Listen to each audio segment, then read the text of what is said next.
क्या ब्रह्मा की भी मृत्यु होती है?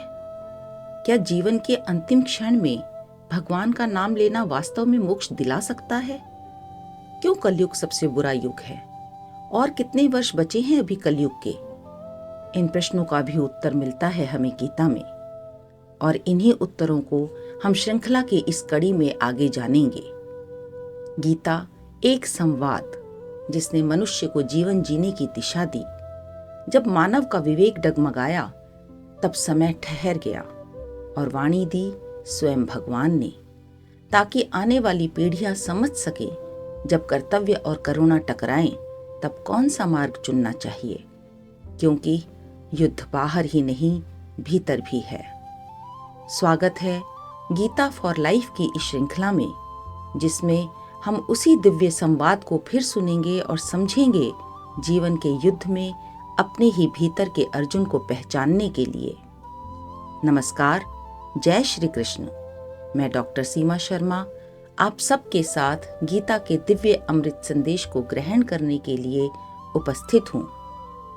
मित्रों, श्रृंखला की पिछली कड़ी में गीता के 7वें अध्याय में हमने जाना ज्ञान विज्ञान योग का संदेश, ज्ञान से आगे बढ़कर अनुभव की ओर जाने का मार्ग। अब आरंभ होता है 8वां अध्याय अक्षर ब्रह्म योग, जो हमें बताता है मृत्यु का रहस्य और देता है आत्मा की अमरता का ज्ञान। क्या आपने कभी सोचा है, अगर आज मेरा आखिरी दिन हो तो मेरे होठों पर नाम कौन सा होगा, मेरे हृदय में कौन सा स्मरण होगा, या मृत्यु के उस अंतिम क्षण में हमें क्या स्मरण करना चाहिए? क्या उस समय भगवान का नाम लेना वास्तव में मोक्ष दिला सकता है? भगवत गीता का 8वां अध्याय अक्षर ब्रह्म योग इन्हीं प्रश्नों का उत्तर देता है। यह अध्याय हमें मृत्यु के रहस्य से लेकर अमर आत्मा के स्वरूप तक की यात्रा कराता है। यह अध्याय हमें बताता है कि मृत्यु अंत नहीं, बल्कि एक नई यात्रा की शुरुआत है। मृत्यु वह द्वार है जहां से आत्मा अपने अंतिम भाव और स्मरण के अनुसार या तो पुनः जन्म लेती है या फिर भगवान में विलीन होकर अमर हो जाती है। जिज्ञासु अर्जुन भगवान से पूछते हैं, हे पुरुषोत्तम, वह ब्रह्म क्या है, अध्यात्म क्या है और कर्म क्या है? भगवान श्री कृष्ण अर्जुन को जीवन का बहुत गहरा सत्य बताते हुए कहते हैं, अक्षरम ब्रह्म परमं स्वभावो अध्यात्मोच्यते भूत भावोद्भव करो विसर्गः कर्म संचितः। अर्थात जो शाश्वत है, जो कभी नष्ट नहीं होता, सदा रहने वाला तत्व है, वही ब्रह्म है। आज हम जो कुछ भी देखते हैं, शरीर, नाम, पद, धन, सब बदलने वाला है, लेकिन हमारे भीतर जो आत्म तत्व है, जो हर परिस्थिति में समान रहता है, वही आत्मा ब्रह्म है। अध्यात्म अर्थात हर व्यक्ति के भीतर का आत्म तत्व, जो जीव का अपना स्वभाव या आत्म स्वरूप है। जब मनुष्य इस आत्म स्वरूप को समझ लेता है तो वह बाहरी चीजों से बंधा नहीं रहता। फिर सुख दुख, हानि लाभ उसे विचलित नहीं करते, और जो सृष्टि के निर्माण का कारण है वही कर्म कहलाता है। कर्म वह शक्ति या प्रक्रिया है जिससे यह सृष्टि चलती रहती है। जन्म, पालन और परिवर्तन होता रहता है।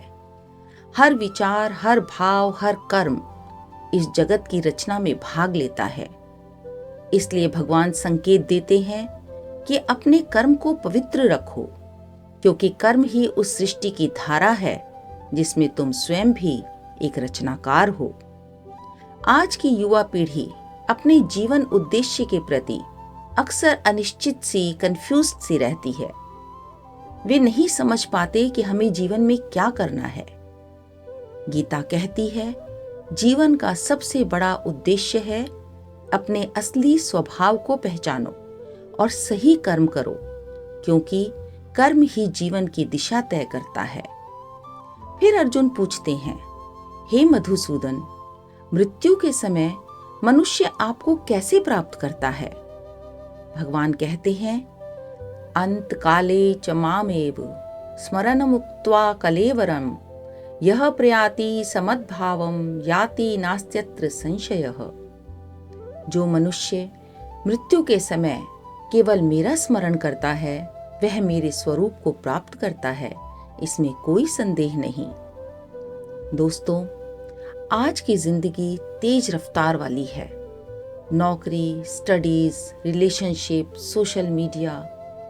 हम सोचते हैं कि भगवान को याद करने का समय बुढ़ापे में आएगा, अंत समय में हम भगवान को याद कर लेंगे, अभी क्या आवश्यकता है। लेकिन कौन जानता है कि अंतिम क्षण कब आएगा।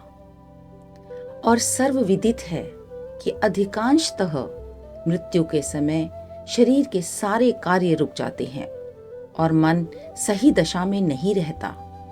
ऐसी स्थिति में हो सकता है अंत समय में मनुष्य ईश्वर का स्मरण ही न कर सके।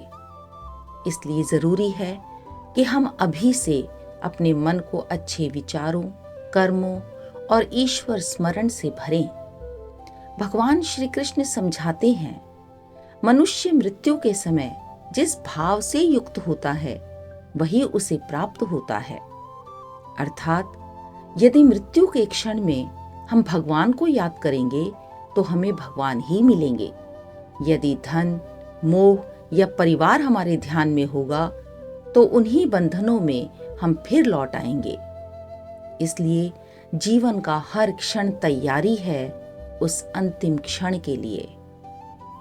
ईश्वर प्राप्ति का सबसे बड़ा साधन यही है कि जीवन के हर क्षण में भगवान को याद करें, क्योंकि अंत समय में वही स्मरण फल देगा।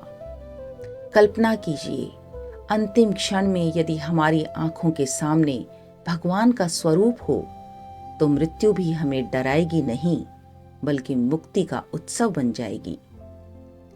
आज हमारे लिए भगवान के इस संदेश का मतलब साफ है। यदि हम दिन भर नेगेटिविटी में, गुस्से में और तनाव में जीते हैं तो अंत समय में भी वही भाव रहेगा। परंतु यदि हम पॉजिटिव सोच के साथ ईश्वर को याद करते हुए, उनका आभार करते हुए जीवन बिताते हैं तो अंत समय में भी वही ऊर्जा हमें ऊपर उठाएगी। इसलिए आज की सोच ही कल की नियति है। यहाँ यह प्रश्न उठना स्वाभाविक है कि सब कुछ त्याग कर क्या सिर्फ भगवान को याद करते रहने से ही ईश्वर की प्राप्ति संभव है? इसका उत्तर भी हमें गीता में ही मिलता है। श्री कृष्ण कहते हैं, तस्मात् सर्वेषु कालेषु माम अनुस्मर युध्य च मय्य अर्पित मनोबुद्धि माम एवेश्यस्य संशयम्। हे अर्जुन, हर समय मेरा स्मरण भी करो और अपना कर्म अर्थात युद्ध भी करो, अपना कर्तव्य भी निभाओ, मन और बुद्धि मुझे अर्पित कर दो, तुम निश्चित रूप से मुझे प्राप्त करोगे। यहाँ हमारे लिए संदेश यह है कि भक्ति का अर्थ कर्मों से, अपने कर्तव्यों से पलायन नहीं, बल्कि जीवन जीते हुए कर्तव्यों को निभाते हुए भी भगवान का स्मरण करते रहना है। आज हमारे जीवन में भी यही चुनौती है। हम सोचते तो हैं भगवान के स्मरण का, किंतु उसे समय के दायरे में बांध देते हैं। अभी तो बहुत व्यस्त हैं, कल करेंगे, बाद में करेंगे, बुढ़ापे में करेंगे। लेकिन कौन जानता है कि अंतिम क्षण कब आएगा।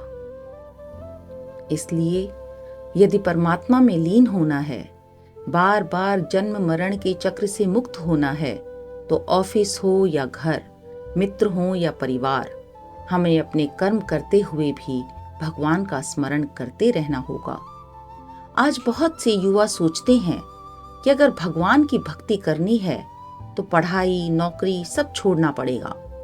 पर गीता कहती है, नहीं, भौतिक जगत के सारे कर्तव्य निभाओ, लेकिन हर काम में भगवान का स्मरण रखो, यही कर्म योग है।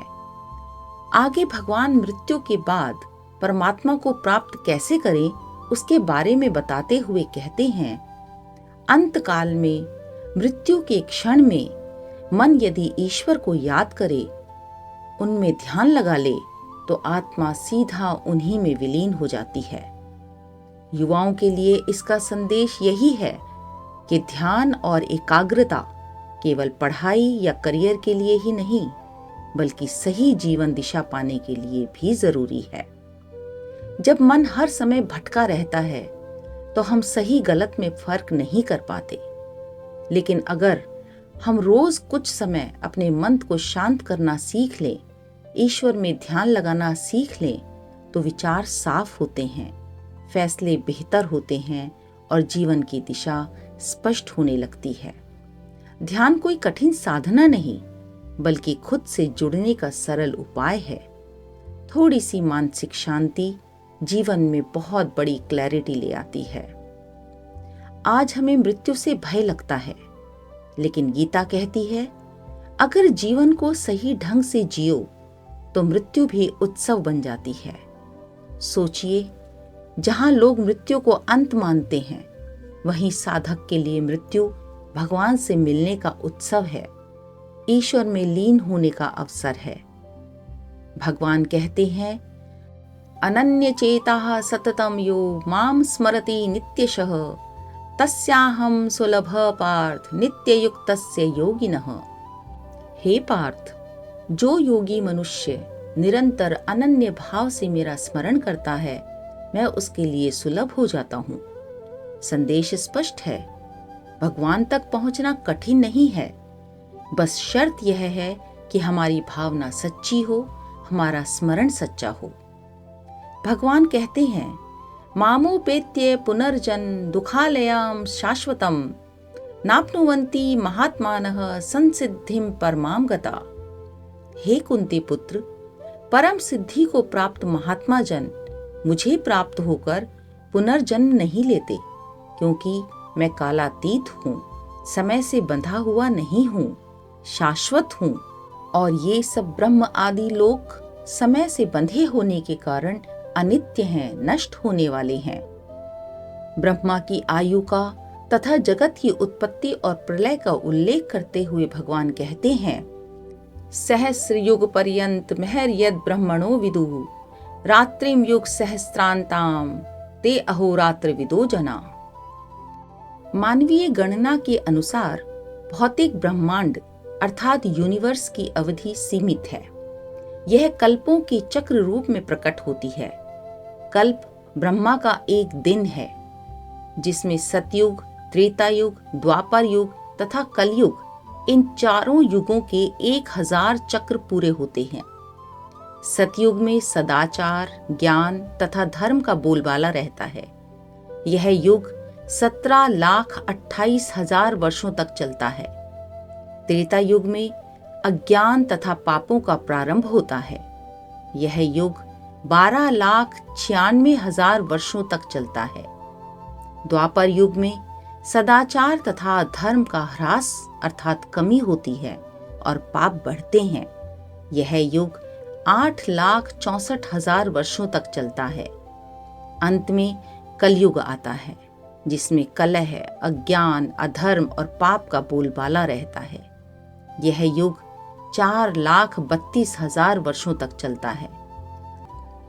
ये चारों युग 1 सहस्त्र अर्थात 1000 चक्र पूरा कर लेने पर ब्रह्मा के एक दिन के बराबर होते हैं, और इतने ही वर्षों की ब्रह्मा की एक रात्रि होती है। ब्रह्मा ऐसे 100 वर्षों तक जीवित रहते हैं और तब उनकी मृत्यु होती है। ब्रह्मा तथा उनकी सृष्टि इस भौतिक ब्रह्मांड अर्थात इस यूनिवर्स के ही अंग हैं, फलस्वरूप निरंतर परिवर्तित होते रहते हैं। ब्रह्मा के दिन के शुभारंभ में सारे जीव अव्यक्त अवस्था से व्यक्त होते हैं, अर्थात जिसे हम कहते हैं अनमैनिफेस्ट टू मैनिफेस्ट। और फिर जब ब्रह्मा की रात्रि आती है तो वह पुनः अव्यक्त अर्थात उस परम ब्रह्म में विलीन हो जाते हैं। अंततो गत्वा जब ब्रह्मा का जीवन समाप्त होता है तो सभी जीवों का संहार हो जाता है, दुनिया समाप्त हो जाती है। इसे ही प्रलय का समय कहा गया है। और फिर अन्य कल्प में ब्रह्मा का पुनर्जन्म होने पर वे जीव पुनः प्रकट होते हैं। परंतु जो मनुष्य या जीव अपना जीवन भगवान की सच्ची भक्ति और स्मरण में बिताते हैं, वे मृत्यु को प्राप्त होकर परम ब्रह्म अर्थात भगवान में ही विलीन हो जाते हैं और पुनर्जन्म के चक्र से मुक्त होकर सतत आनंद का अनुभव करते हैं। मृत्यु के पश्चात प्राणी की गति क्या है? क्या वह पुनर्जन्म लेकर इस पृथ्वी पर वापस आता है या ईश्वर के परम धाम को प्राप्त होता है? इसे स्पष्ट करते हुए भगवान मृत्यु के 2 मार्ग बताते हैं। अग्निर्ज्योतिरिह शुक्लः षण्मासा उत्तरायणम तत्र प्रयाता गच्छन्ति ब्रह्म ब्रह्म विदो जना धूमो रात्रिस्तथा कृष्णः षण्मासा दक्षिणायनम तत्र चांद्रमसम ज्योतिर्योगी प्राप्य निवर्तते। भगवान बताते हैं, जो साधक उत्तरायण में शुक्ल अर्थात प्रकाश के मार्ग पर चलते हुए ज्ञान, संयम और योग युक्त जीवन बिताते हुए देह त्यागते हैं, वे मोक्ष को प्राप्त होते हैं। और जो दक्षिणायन काल में कृष्ण अर्थात अज्ञान और अंधकार के मार्ग पर चलते हैं, मोह, आसक्ति और भ्रम में जीवन बिताते हुए मृत्यु को प्राप्त होते हैं, वे बार बार संसार के चक्र में लौटते हैं। यह काल कोई कैलेंडर या समय का नियम नहीं है, बल्कि जीवन के 2 मार्गों का प्रतीक है। एक सत्य, ज्ञान और अनुशासन का, दूसरा मोह, अज्ञान और पतन का। आज के संदर्भ में भी यही बात हम पर लागू होती है। या तो हम कंस्ट्रक्टिव लाइफ चुनते हैं, जहां आत्मविकास, सकारात्मक सोच और आत्मनियंत्रण है, या फिर डिस्ट्रक्टिव लाइफ, जहां नशा, गलत संगति और आत्मविनाश है। अंततः चयन हमारा है, हम किस रास्ते पर चलना चाहते हैं। प्रकाश का मार्ग हमें ऊपर उठाता है, अंधकार का मार्ग हमें पीछे खींच लेता है। मित्रों, गीता का 8वां अध्याय हमें सिखाता है, जीवन का हर क्षण अंतिम क्षण की तैयारी है। इसलिए भगवान का स्मरण अभी से करें, हर सांस के साथ करें। जीवन हो या मृत्यु, हमेशा वही मिलेगा जो हम सोचते और स्मरण करते हैं। इसलिए अपने मन को अभी से सही दिशा दें। मोबाइल और सोशल मीडिया के शोर के बीच भी भगवान का नाम अपने भीतर जीवित रखें। आज की सोच ही कल की नियति है। तो यह था 8वां अध्याय अक्षर ब्रह्म योग, मृत्यु का रहस्य और आत्मा की अमरता का ज्ञान। अब प्रश्न आपसे है, क्या हम अपने जीवन को इस तरह जीते हैं कि मृत्यु के क्षण में भी भगवान का नाम याद आए? मित्रों, कमेंट्स में जरूर लिखें, क्योंकि आपकी अनुभूति ही इस संदेश को और गहरा बनाएगी। और हाँ, गीता के हर अध्याय में एक ऐसा रहस्य छिपा है जो जीवन बदल सकता है। तो जुड़े रहिए हमारे साथ। अगली कड़ी में फिर आपसे मिलूंगी एक और दिव्य संदेश के साथ, और हम जानेंगे श्रीमद् भगवद गीता के 9वें अध्याय राज विद्या राजगुह्य योग के विषय में, जहां भगवान श्री कृष्ण अर्जुन को बताते हैं ईश्वर के साथ अटूट संबंध और सच्ची भक्ति का रहस्य।